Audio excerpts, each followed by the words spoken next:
You're listening to the Chronicles of a Gooner, the Arsenal podcast. I'm Martin Tyler, and you're listening to Harry Symeou.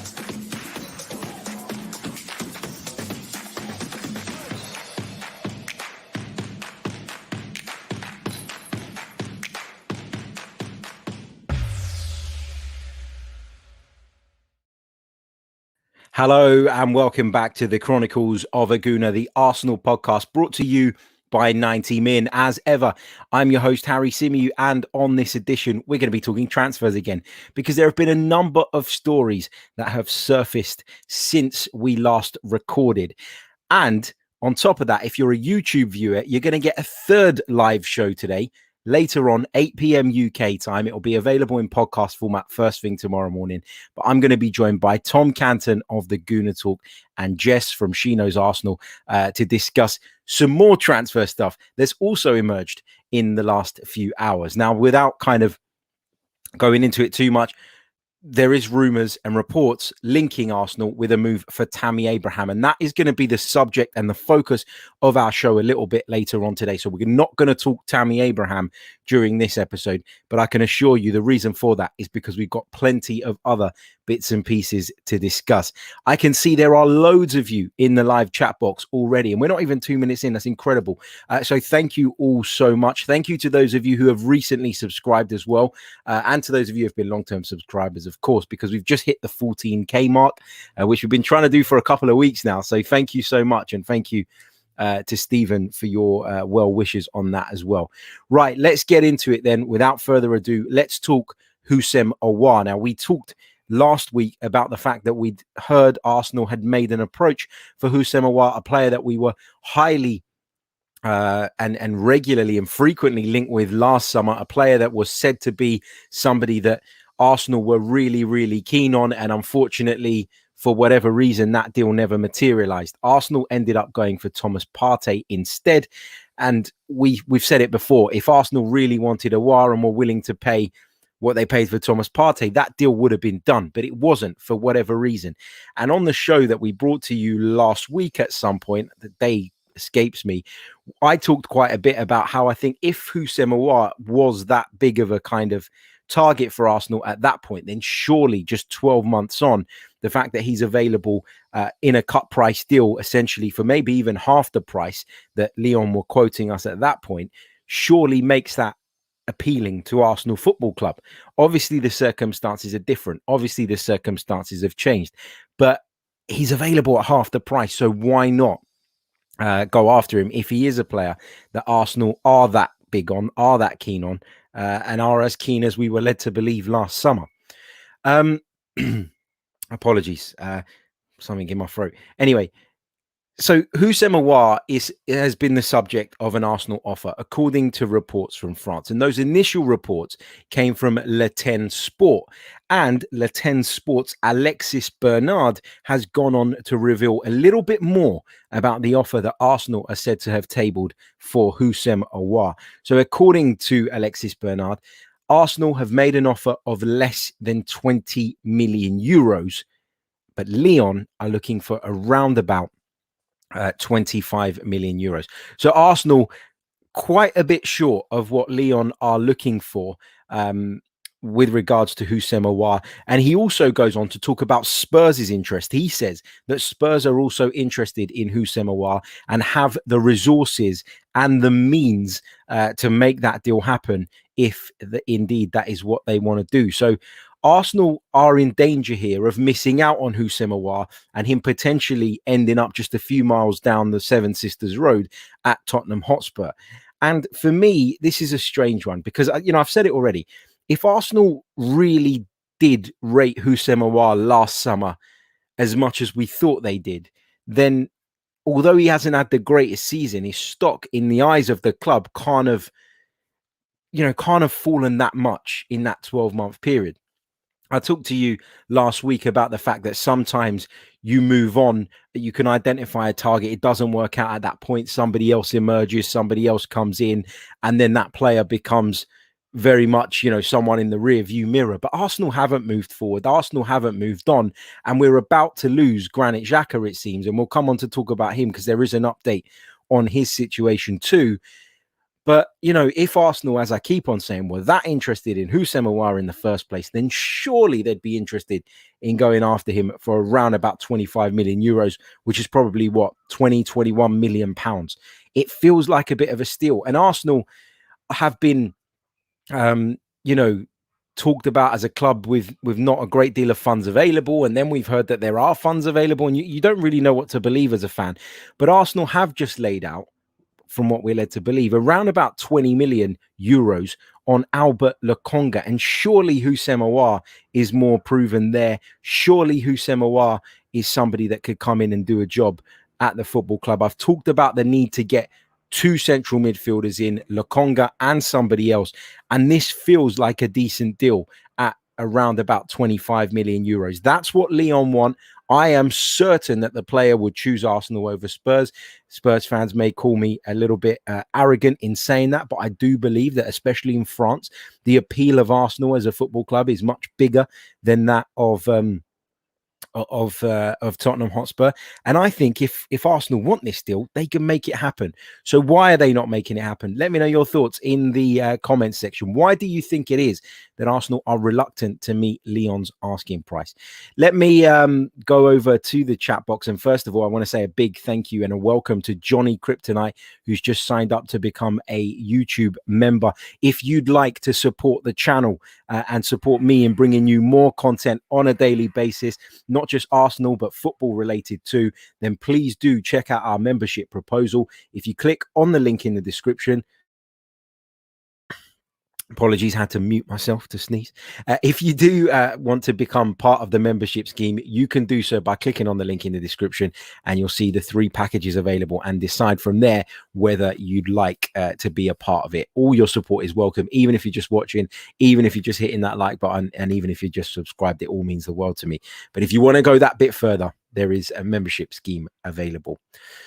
So that's the latest on Houssem Aouar. Apparently, Arsenal's offer was less than 20 million euros.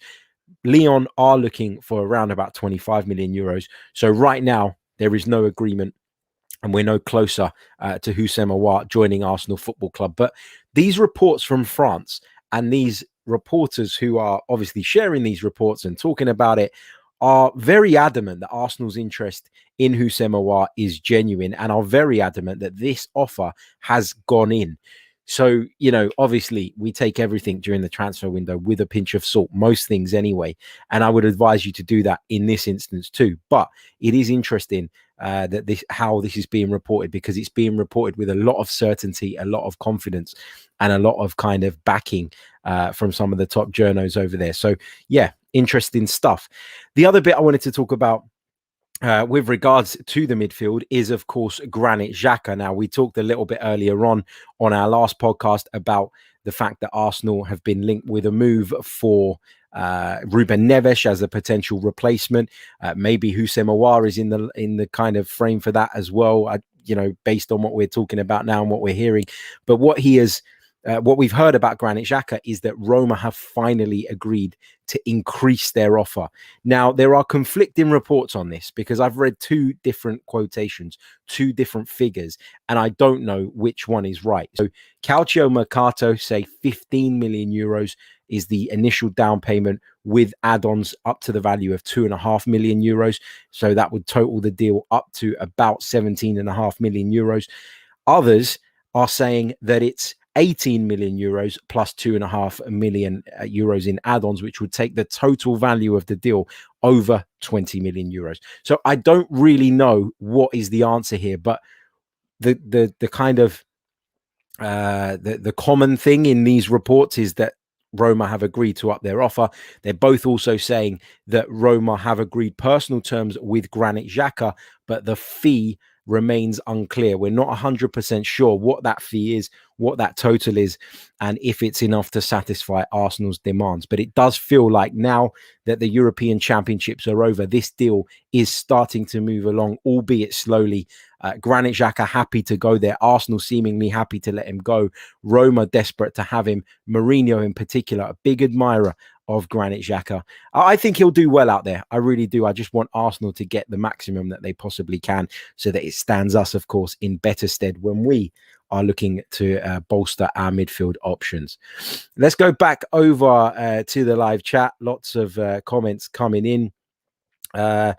I'll take your thoughts on the Houssem Aouar stuff as well, but I just want to say a big thank you to Onside for your very kind super chat donation. It says you're a breath of fresh air, balanced opinion, 0% scaremongering. Thank you very much, mate.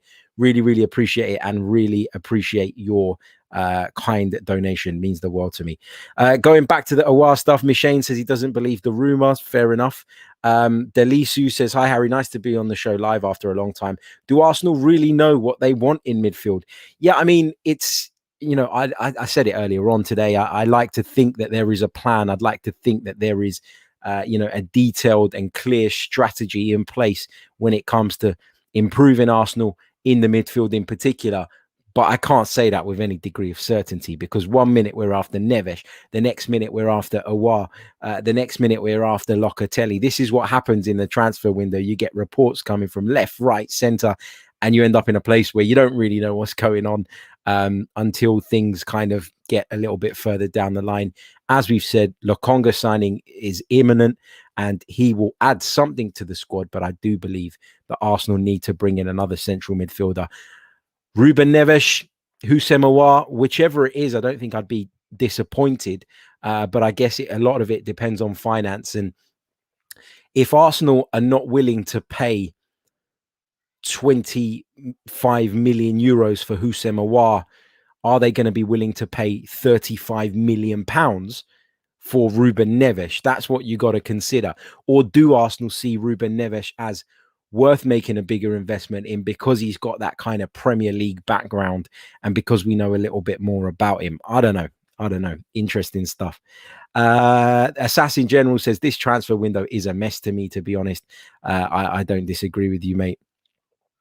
Inter says we like doing things the opposite to sensible. Tolu says Buendia is better than Aouar. I would say that they're not really the same type of player, and so it's probably a little bit harsh to criticize them. I don't to criticize Aouar and compare him to Buendia. I think that Buendia is a far more advanced player, capable of playing from either flank as well. So I think in terms of their profiles, they're quite different. So I think it's a hard one to kind of to compare. Alfred J says expectations are Aouar, but the reality is Dani Ceballos. SM says this report leads me to believe they think they can get him on the cheap. Typical Arsenal. Well, Lyon's financial situation is not great, and from what we understand, Houssem Aouar's relationship with the club has become a little bit fractured ever since not just Arsenal, but a number of clubs started sniffing around him last summer. Deals never materialized. He remained at the club, didn't enjoy his best season in a Lyon shirt, but it wasn't a bad season by any stretch of the imagination. My only concern with Houssem Aouar, and this is not based on my own view or my own opinion, this is based on the views of a number of French football experts I've heard talking about Houssem Aouar in the last month or so, is his inconsistency. He has been largely inconsistent while playing for Lyon. He has been largely inconsistent over the course of seasons. And, I don't watch enough French football to be able to make that decision and judgment on him for myself. But that is a worry, isn't it? Because that we've got a squad full of players like that. We've got a squad full of players that are not capable of producing at the highest level week in, week out, but who on their day could be great. And Arsenal need to move on from that. Arsenal need to improve for that. And perhaps that is what leads Arsenal into thinking that he maybe isn't worth breaking the bank for. And it's why they're trying, maybe, I don't know, just speculating here, to get the deal done for far less. Right, just a quick reminder as well before we move on and take some more of your comments. We've got some other subjects to discuss as well, but please, if you could, especially if you're watching on YouTube, make sure you hit the like button, because there are over 300 of you watching us live right now on YouTube. Let me just check in where we are in terms of likes. We are on 65. Let's get that up to 100 ASAP. Should be really easy. There's enough of you watching. Hit the like button and subscribe to the channel if you are new. It really, really does help. What else have we got here?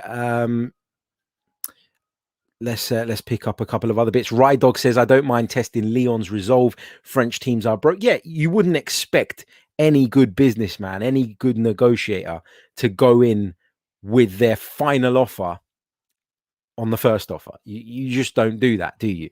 So maybe Arsenal are just testing Lyon's resolve, and maybe we'll see them improve the offer. It's a bit like the Ben White thing. We've heard from Sky Sports today that Arsenal had a £47 million bid for Ben White rejected. We've known for weeks that Brighton and Hove Albion are looking for £50 million for Ben White, and it just feels like Arsenal are pushing their luck. You know what they want. You know what it's going to cost. You're not talking about bridging a gap of tens of millions of pounds. You're talking about a small gap in terms of what their valuation is and what Arsenal want to pay for the player. Meet them in the middle, or that's what Arsenal are trying to do. But get there, get to the final point quicker, get these deals done so that we can begin our preparations for the new season properly and with everybody in place. Because at the moment, yes, I said earlier on, I'm not panicking just yet, but I can understand why some people are and why some people are getting a little bit nervous at the moment.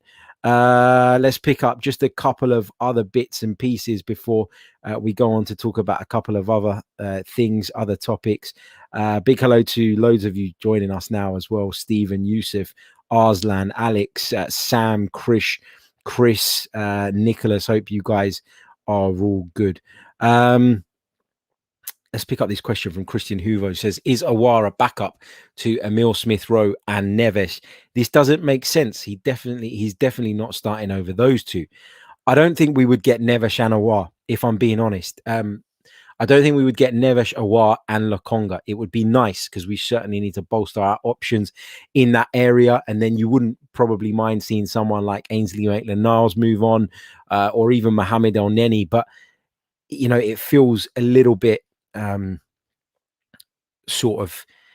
it feels a little bit ambitious to imagine that we'd get all three of those given our financial situation. I know we keep saying that Arsenal supposedly have money to spend, but I don't know. I'm still not convinced. Until it's spent, until it's done, I don't think we will know fully of where Arsenal are at in terms of what they can and can't do during this transfer window. Couple of other bits and pieces I want to talk about as well, away from the Houssem Aouar stuff, and we'll come back to questions a little bit later on in the podcast. But I want to discuss a report that has emerged from Italy this afternoon. The report comes from Sport Media, an outlet over in Italy, who say that Arsenal have inquired about the possibility of signing Nicolo Barella from Inter Milan. Now, Nicolo Barella is one of the hottest properties in Italian football. I would argue even more so than Manuel Locatelli. He has been performing at a high level for Inter. He's a key cog in their side. And yes, Inter have had to sell Achraf Hakimi this summer. And yes, a lot of people are looking at Inter as a club that they may be able to push around financially this summer. But Inter selling Hakimi has gone a long way in bridging their issues, and I don't expect there to be a mass exodus from the San Siro now that the Hakimi deal is done, now that they've raised those funds. So if Arsenal are going to test Inter's resolve over Nicolo Barella, they're going to have to make a seismic effort, and they're going to have to put a huge amount of money on the table. Inter, according to this report from Sport Media, as I say, Italian outlet, have emphatically said no to the idea of selling Nicolo Barella. So it's not one I think that's got legs. It's not one I'm even convinced is true, but it's one I thought I'd share with you because he is a top player. And it's interesting to see that Arsenal are, at least in some parts of the world, being linked with a move for him. Right. Let's pick up a couple more bits and pieces. I wanted to touch on the Bukayo Saka social media post. Of course, Bukayo Saka finally kind of breaking his silence after everything that happened playing for England at the Euros. He was obviously the subject of lots and lots of abuse, racial abuse as well, which is completely unacceptable off the back of that penalty miss. And I just wanted to share the statement and the tweet that Bukayo Saka has put out off the back of that. He says, "I've stayed away from social media for a few days to spend time with my family and reflect on the last few weeks. This message won't do it justice to how grateful I am for all the love that I've received. And I feel that I need to thank everyone who has supported me. Now, I'm not going to read this all word for word because it is long, and I'm sure most of you have seen it. If you haven't, you can go over to Bukayo Saka's Twitter at Bukayo Saka 87 and check it out. But he does talk about what an honor it was to play for England. He does talk about the fact that he's learned so much, that he was incredibly proud to be in that position. He said that there were no words for how disappointed he felt after missing the penalty and because of the result. And he said that you could see that in his post-match reaction. He said, for those who have campaigned on my behalf and sent me heartfelt letters, I'm so thankful. This is what football should be about. Passion, people of all races, genders, religions, and backgrounds coming together with one shared joy of the roller coaster of football. He said he doesn't want any child or adult to have to receive the hateful and hurtful messages that he, Marcus Rashford, and Jadon Sancho received this week. And this is the most powerful bit of this entire statement for me. He said, I knew instantly the kind of hate that I was about to receive. And that is a sad reality, that your powerful platforms are not doing enough to stop these messages. He goes on to talk about that there's no place for racism and hate. And he said, love always wins at the end. And I think that's excellently put by Bukayo Saka. And I think he's absolutely spot on. We all know, don't we, that kind of thing is going to go on. It's going to happen. It's going to occur. And that is a damning indictment of where we are as a society, that a player can miss a penalty and his first thought is the barrage of abuse that he's going to get, the barrage of racial abuse that he's going to get off the back of that. And that's just not a nice place to be. I also think as well that, you know, and I'm not saying for sure because you don't know, but do you think that plays on the players' minds as they walk up to take that penalty kick? Do you think when in their minds they're mentally preparing themselves for a moment such as that, where the stakes are so high, that they do consider the abuse, that it does come into their thinking? And the reality is that it shouldn't, but it does because it's a reality. It does because it's there. It does because it rears its ugly head, and it's a horrible, horrible place to be. So love to Bukayo Saka for coming out, saying what he said. As I said, I thought that particular line about the fact that he knew and was fully aware that that was coming his way is the most powerful part of that entire statement. And it is a damning indictment of where we are. You know, it's a horrible thing.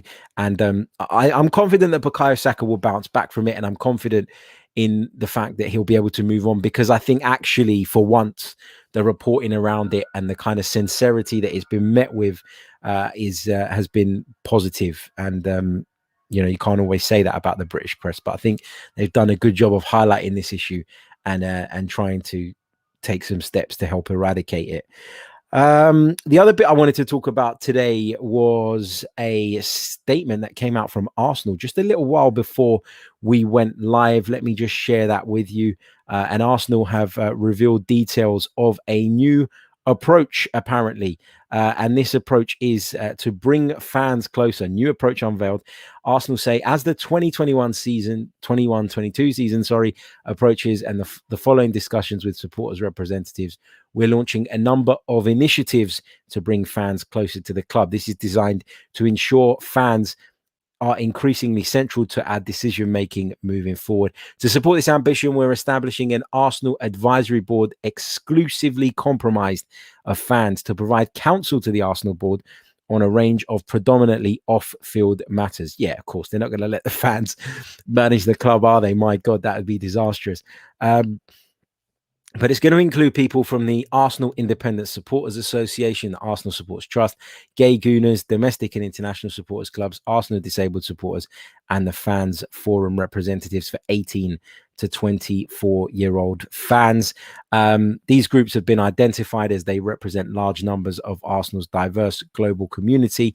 Fan representatives will be elected by their constituent groups, and individuals will remain members for 3 years. The club will be represented on the board by Josh Kroenke, Tim Lewis, Vinay Venkatesham, Mark Ganella, and Mark Brindle. And that is the Arsenal Advisory Board, right? So that is not the club's board. I've seen a couple of you asking me in the chat box if that means that Stan Kroenke is no longer on the board. It doesn't mean that at all. This is a completely separate thing, a completely separate matter. This is the Arsenal Advisory Board, which is different to the club's board, from my understanding of it anyway. So it's a different thing and a different matter.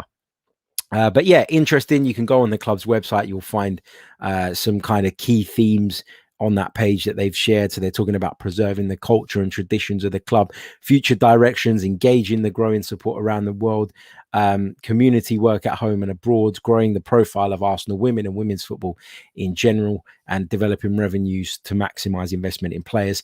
Further areas as agreed in consultation with the Arsenal Advisory Board. So there you go, brand new thing. And the fans forum off the back of that is going to meet 3 times a year. So there's going to be a lot more communication, it seems, between Arsenal and the club's hierarchy, the Arsenal, the club's hierarchy, and the fans. So fingers crossed, we do see some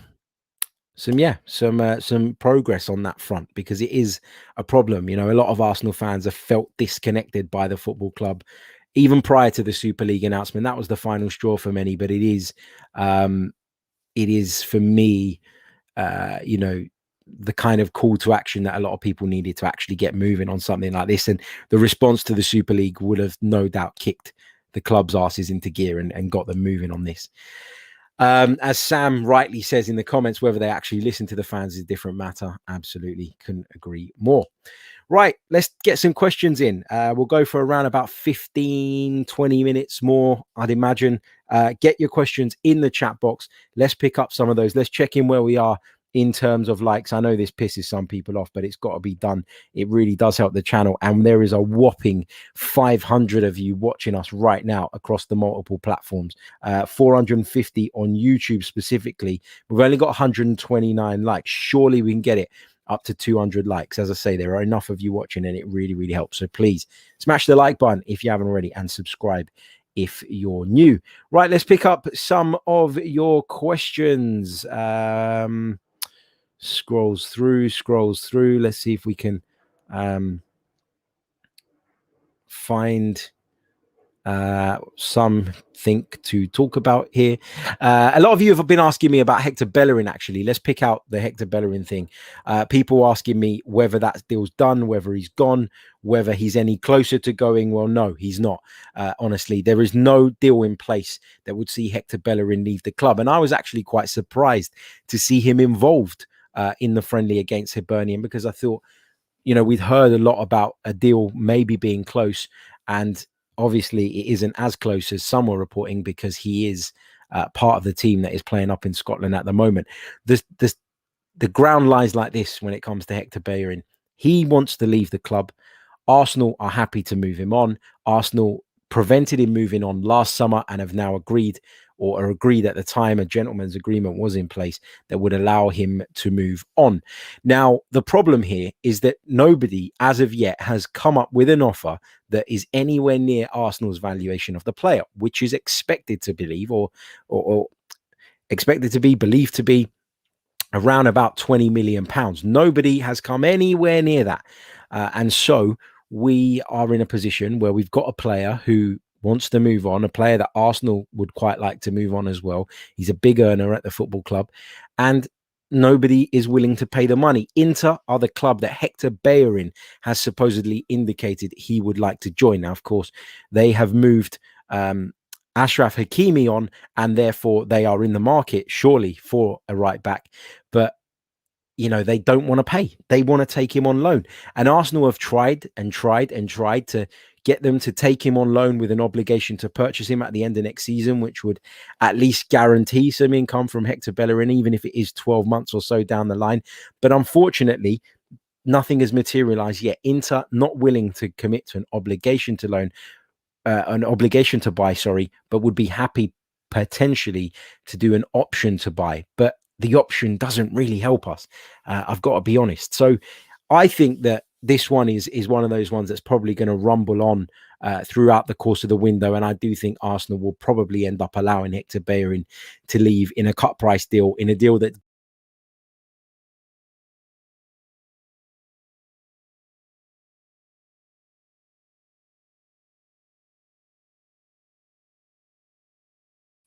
Apologies, I have no idea what happened there. I'm back. I think I'm back. So yeah, going back to the Hector Bellerin thing. I think that Arsenal are probably going to end up doing a deal that means that he is allowed to leave the club in a cut price deal, and a deal that probably doesn't suit Arsenal Football Club down to a T. Just give me an indication that you've got me back now on the live stream. I have no idea what happened there. I just got a massive thing pop up on the screen saying error, and then refresh the page. So I refreshed the page, and I think I'm back. So please let me know in the chat if you can hear me, if you have got the stream back, or if I'm sitting here talking to myself, which obviously would be annoying. Okay, I'm back. Good. All right, let's get on with it. So that's the Bellerin situation. I don't imagine that he will stay at the club, but I also can't right now envisage Arsenal getting a deal that we as fans feel is an appealing one and a worthwhile one. Big hello to former Arsenal legend Kevin Campbell. He says, hope you're well, Harry, and everyone watching. Judgment only starts once the season begins. We all know what we need: quality players to move the team and the club forward. Exactly. And, we're at a place now where a lot of us are panicking. A lot of us are worried. A lot of us are struggling to see how Arsenal are going to bridge the gap, between ourselves and the top four next season. But ultimately, we're going to be judged on the pitch, right? And that's what matters. And I think a lot of the kind of worry and anxiety that is coming over Arsenal fans at the moment could prove to be unjust if Mikel Arteta does manage to get some better performances out of the team and take us to a level where we are at least more competitive. Let's go back over to the live chat box. Let's pick up some more questions. Delisu says, hi, Harry, what's the situation with Bernd Leno? Is he going to sign a new deal, or are we looking to sell? So there was quite a bit of speculation about Bernd Leno earlier in the window, wasn't there, about him sort of indicating that he wanted to leave. He came out and kind of rubbished those reports. To my understanding and to my knowledge right now, Bernd Leno is not going anywhere. Still got 2 years left on his current contract, and I don't think he's going to be leaving in this window. If he is, then Arsenal have got a lot of work to do, haven't they, in the goalkeeping department, because we know they need someone to support him. We know they need a backup goalkeeper, and if we need to find a first choice goalkeeper as well, then that's just another thing on the list of tasks that Mikel Arteta and Edu have in front of them and need to tick off between now and the end of the window. And there is a fear that when you try and do too much in a window, that you can get it wrong, that you should be focused on targets that you really believe are going to improve the team, and there shouldn't be that many of those, if that makes sense. There should be a group of players that you're really big on, that you've identified, that you've done your homework on, etc. And yeah, that's where we are. Right, let's pick up a couple more bits. Steve Stone says, if you were Daniel Ek, would you be more vocal during this window to put further pressure on the Cronkies? Yeah, I think I probably would be. I think I'd be using the lack of activity so far as a way of applying pressure. But the problem with that as well is that, Arsenal could then go and spend £50 million on Ben White and make a couple of other investments, and the Cronkies would be able to immediately shut that down by saying, well, you say we don't care, but we have invested. So it's hard, isn't it? It's hard. Daniel Ek has made a couple of offers from what we've been told, and those offers have been knocked back, and the Cronkies continue to sort of beat the drum and tell everybody that they don't want to sell the football club. Daniel Ek, between these bids, will be having to go back to the drawing board and finding ways of raising further funds. It's not a case of going, well, I'll raise you another £10 million, I'll raise you another £20 million. That's not the way it works. These offers are done formally, and these offers are, you need to be able to carry out the offer, don't you? It's an all good kind of raising your bid, but if you haven't got the funding in place to do that, then it's a pointless exercise. So that's why there seems to be a bit of time in between some of his offers. I do believe that he's interested, but has he already gone to his maximum in terms of what he can offer? And is that why we're not hearing anything about it now? I don't know. Let's see. Right, I'm going to pick out one more question before we jump off. And remember, we're going to be back again for those of you watching us on YouTube at 8 p.m. UK time.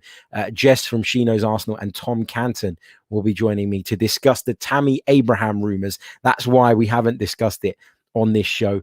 Let's quickly check in on the likes again, because we're in a great place with around about 500 of you watching across the platforms. As I say, we've got 165 likes, so we're 35 away from 200. Let's do it. Hit the like button and subscribe to the channel if you're new. Just a quick reminder as well that this podcast is kindly sponsored by the brilliant guys over at manscaped.com. So if you're in need of some male grooming, if you're in need of dealing with your situation down there, then head over to manscaped.com. Check out their fantastic products. They are great products. They work brilliantly. I can attest to that. Probably didn't want to know that, but anyway, they work brilliantly. They're great prices as well. And if you use our discount code, which is 90min20, you will receive 20% off of your complete order, as well as free shipping. So it's well worth you using that discount code, and it's well worth you checking out their products for sure. Big thank you to every single one in the chat box. Hope you've all enjoyed the show. Before I go, I want to know in the chat box where it is that you're listening or watching this from, so I can give you a shout out to all the wonderful places. I'm always fascinated to see where people are joining us from. It is a huge interest to me, so get involved in the chat box. Let me know where you are tuned in from currently. Also, you can check out the show that we did earlier on, because of course that is available on the YouTube channel as well as on the podcast platforms.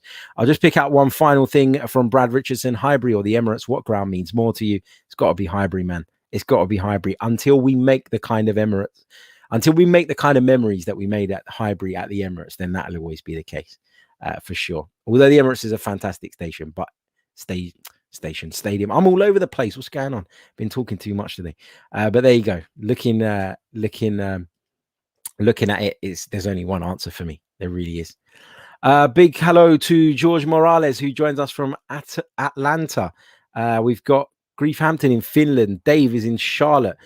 We've got Mishane in South Africa. We've got Ninio in Sydney.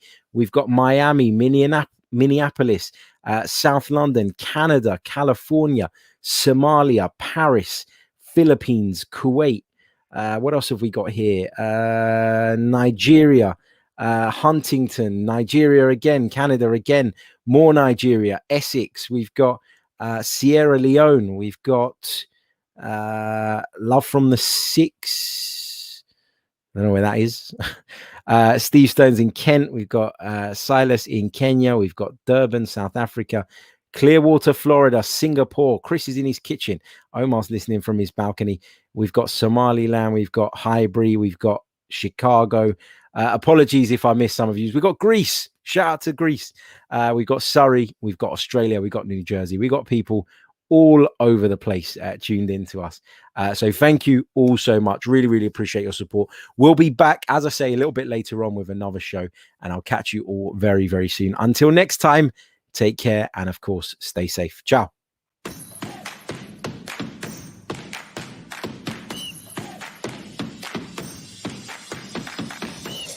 You're listening to the Chronicles of a Gooner, the Arsenal podcast. I'm Martin Tyler, and you're listening to Harry Symeou.